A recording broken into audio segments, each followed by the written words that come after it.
Hi, my name's Moses, and I'm the lazy frugal millennial. Today, we're going to be modifying the return on investment equation to figure out how much money you need to have invested to retire. Before we do that, I need to add a quick clarification to last week's finance bite, because Jets and Roblox was a shit comparison to use to make the point that I was trying to make. So instead, I'm going to be using Roblox and the PowerShares Triple Q ETF.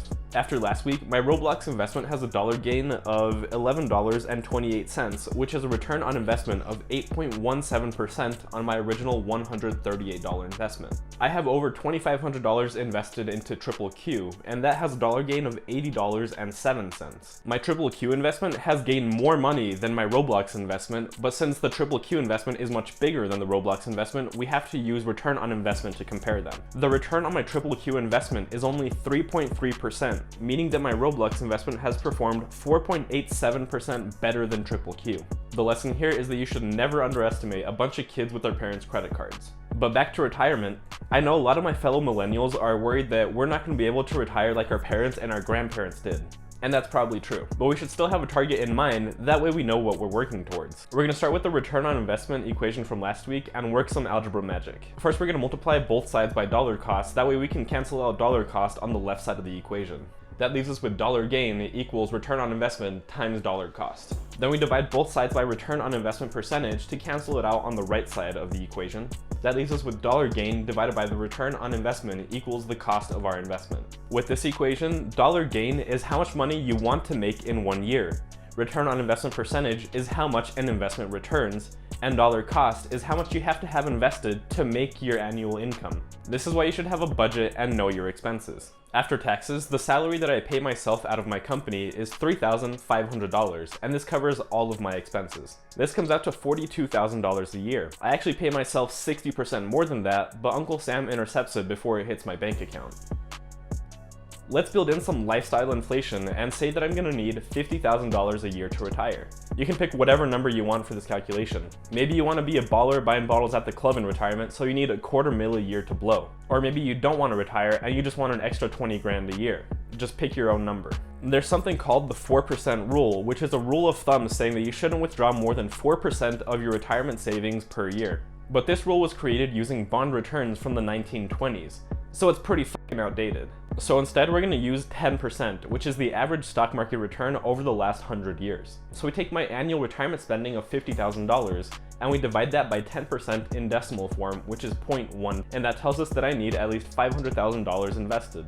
You can apply this to different types of investments. Maybe you don't want to live off of index funds and you want to live off of the dividends from a real estate fund. Real estate funds typically weather market problems better, and dividends are typically more stable. Brookfield Properties, ticker symbol BPY and BPYU, pays a 7.45% dividend per year. So this time we take my retirement spending of $50,000 a year and divide that by 7.45%, which is 0.0745 in decimal form. That tells us that I need at least $671,000 invested in Brookfield Properties to live off of their dividends. But maybe you never got over selling GameStop at $100 instead of holding to $400, and you still want to be a diamond-handed retard in retirement and hold risky investments. Tesla has had an average annual return of 65% over the last 10 years. My neighbors are in their backyard and they can see me.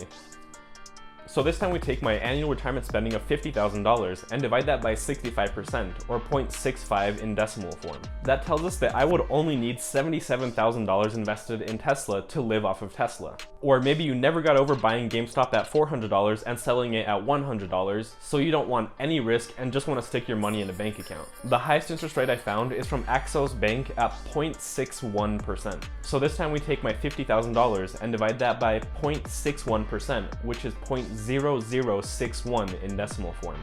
This tells us that I would need $8.2 million sitting in a savings account to live off of the interest. Using this equation, you can start figuring out how much money you need to have invested to retire comfortably. So figure out your budget, look at your favorite investments, and calculate how much money you need. Our generation has gotten fucked financially over and over again. There's the 2000 recession, the 2008 recession, the 2020 recession, the rising cost of living, rising taxes, rising inflation, rising automation, and who knows what the fuck else. By the time we retire, chances are that the government-run pyramid scheme, better known as Social Security, will be bankrupt and we're never going to get our money back out of it.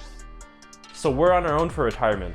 If you ever want to retire, then you should use this equation to figure out how much money you need, and that way you have a goal to work towards. In the next Finance Byte, we're going to modify this equation one more time to figure out how much money you can make off of an investment. My goal on Finance Bytes is to teach you a finance concept that everybody should know in under 5 minutes. If you enjoyed this, then please like and subscribe to my channel.